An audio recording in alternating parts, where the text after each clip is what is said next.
Et bonjour à tous les amis. Nous nous retrouvons pour la vidéo NBA du lundi, la première de la semaine. Vous en avez l'habitude, donc une le lundi, mercredi, vendredi. Aujourd'hui on va partir avec Winamax qui nous propose 100 euros offerts directement et immédiatement, hein, sur leur site. Vous allez retrouver les liens en dessous.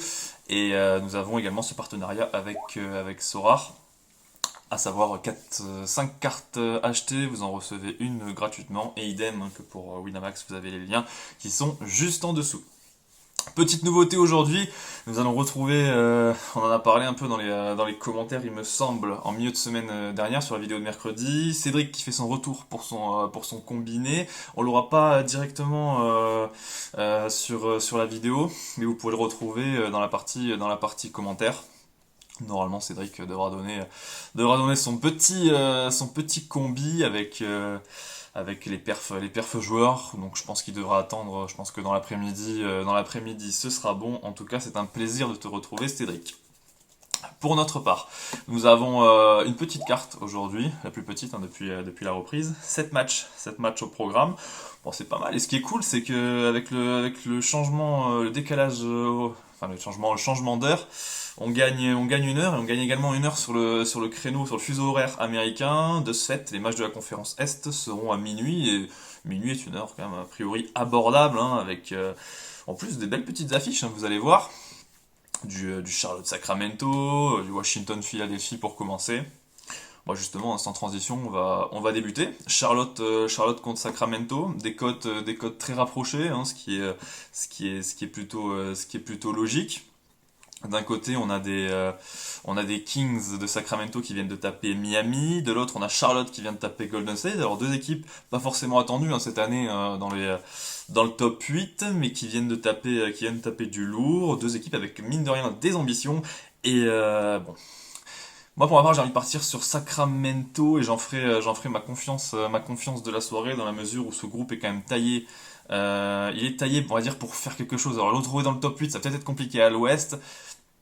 20 ans, puisque Sacramento n'a pas joué les playoffs, mais il y a quand même quelque chose à faire, hein, pour ce groupe qui, lui, est au complet, contrairement à Charlotte, il ne faut pas l'oublier, qui est privé de la Melo Ball, qui est privé de Miles Bridges pour des raisons extra sportives, et également Terry Rozier qui a 75% de chances de pas jouer.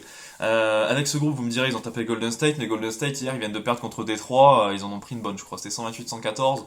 Donc à relativiser quand même cet exploit, sachant que les Warriors sont pas dans une très très bonne dynamique. Au contraire, un du hit qui revenait plutôt bien et qui s'est fait sécher par Sacramento à la maison. Alors Sacramento, c'est sûr que le bilan est pas reluisant, hein, c'est une victoire pour 4 défaites, mais je pense qu'à la maison ils peuvent le faire et prendre le dessus sur Charlotte.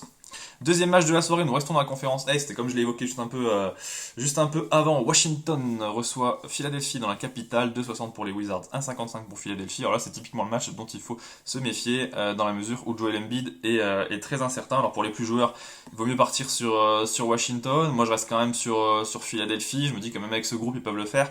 D'autant plus que la dynamique des Wizards est sacrément inquiétante. Ils viennent de perdre 18 points contre les Celtics, 112-94. Ils ont joué donc la nuit dernière. Ils sont pas forcément back-to-back, parce que normalement c'est 24 heures après. Ils ont joué quoi? Ils ont quand même joué à 23 heures hier. Donc ouais, ils sont quand même, ils sont limite en back, enfin ils sont back-to-back, quoi. Les Wizards, ils vont jouer deux matchs consécutifs. Et un peu avant, ils ont perdu contre Indiana 117-127.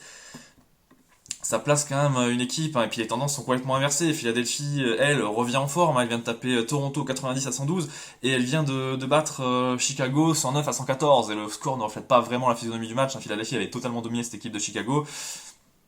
Nous pensons que Philadelphie a les armes, hein, pour prendre ce match, et oui, remporter la mise pour ce deuxième match de la soirée. Nous resterons évidemment pour ce troisième match dans la conférence Est. Brooklyn reçoit Indiana, 1,29 pour Brooklyn, 3,90 pour Indiana. Alors vous l'avez peut-être vu, hein, ce week-end, Brooklyn touche le fond, hein.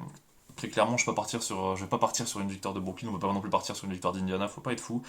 Brooklyn qui est 14e de la conférence Est, assez inquiétant, une victoire, 5 défaites, et ils ont perdu contre ces Pacers, hein, 116-125, ce qui est très alarmant. Il y a zéro collectif, beaucoup d'isolation, c'est Durant et Irving qui prennent toutes les responsabilités, il y a zéro collectif, Ben Simmons qui traîne la patte, mais Ben Simmons qui a sorti sa meilleure prestation avec les Nets, hein, à savoir 8 rebonds, 9 passes et 9 points.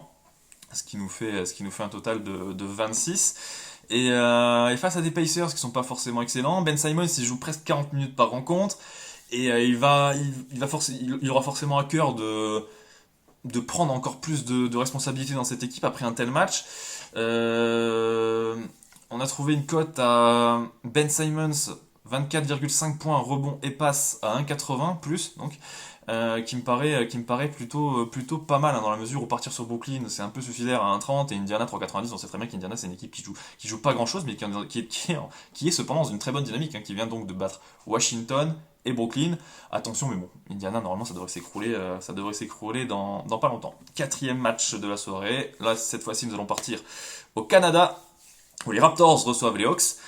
Un différentiel de cote qui est important ici. Nous avons Toronto à 1,50 et Atlanta à 2,52. Alors la prise de risque pardon, sur Atlanta est tout à fait envisageable, hein. Toronto vient de prendre une sacrée fessée contre les Sixers 90-112. C'est le début de saison, c'est encore un peu irrégulier.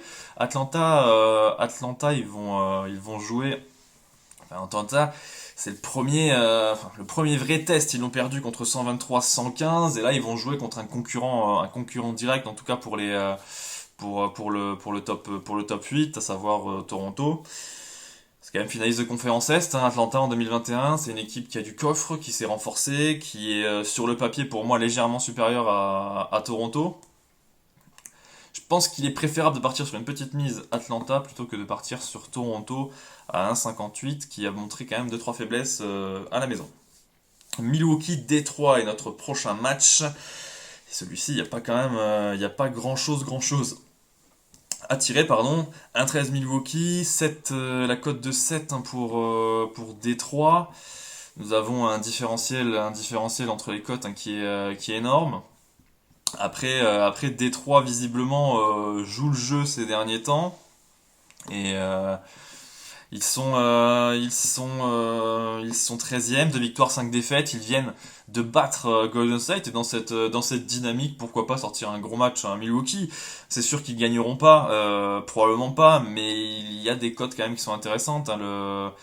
Le Détroit plus 15 est quand même à 1,70, hein, ce qui est vraiment pas mal. Alors c'est sûr que les Bucks vont leur faire mal, mais plus 15, ils ont quand même le temps de voir venir, d'autant plus que Chris Middleton est toujours sur le carreau.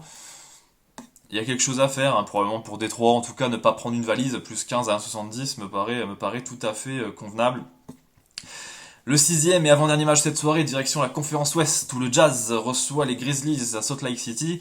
2,36 pour Utah, 1,65 pour Memphis. Ces deux équipes se sont rencontrées il y a 48 heures et dans une rencontre très serrée. Le Jazz l'avait emporté 124 à 123.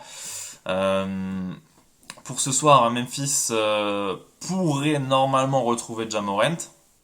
Il est pressenti pour jouer, mais un peu incertain tout de même. Du côté d'Utah, il n'y a pas d'absence majeure. Ça va être un beau match. Nous pensons quand même que les Grises, hein, vont le faire. Les Grises ont le coffre, hein, pour les battre. Deuxième de conférence Ouest l'année dernière, ils ont perdu le premier match. Là, s'il y a retour de Ja Morant, bon, je suis presque sûr quand même qu'ils devraient le faire. Mais bon, dans la mesure où il est incertain, on va dire Memphis. Mais bon, c'est sûr qu'après, quand même, il y a quand même du talent du côté de Memphis et ça devrait normalement et très logiquement le faire. À 1,65, ça paraît très très beau. Le dernier match de la soirée, Clippers-Houston. Alors là encore, on est sur un différentiel de cote qui est abyssal, hein, c'est du 1,19 pour du 5,30. Bien entendu, jouer les Clippers à 1,20, hein, c'est pas terrible, hein. Vaut mieux limite envisager une plus belle victoire, hein. Des Clippers qui sont dans l'obligation de rebondir. De l'autre côté, on a Houston qui est à une victoire, 6 défaites, hein, un bilan plus que médiocre. Je peux pas vous proposer des paris sur les joueurs parce qu'ils ne sont pas tombés. Je serais plutôt parti là-dessus, à vrai dire. Mais bon, pour le moment, je pense que dans les Clippers quand même à la maison, à la maison, ils doivent quand même réagir à un moment donné. Surtout que Houston, c'est du très très faible. Voilà, ça joue pour la dernière place, hein, Houston.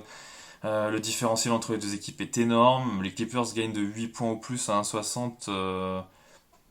Me semble logique et je pense il devrait le faire. En tout cas, Houston, il n'y a pas pire en ce moment qu'on va dans la conférence Ouest et ça mange des cartons un peu à droite à gauche. Donc voilà, j'en ai terminé. Pour moi, ce soir, la confiance de ma soirée, ça sera Sacramento à 1,90 dans le temps réglementaire, 1,91 même sur Wina. Et je vous souhaite une excellente soirée, joyeux Halloween, et reposez-vous bien demain, ce jour férié. Ciao ciao!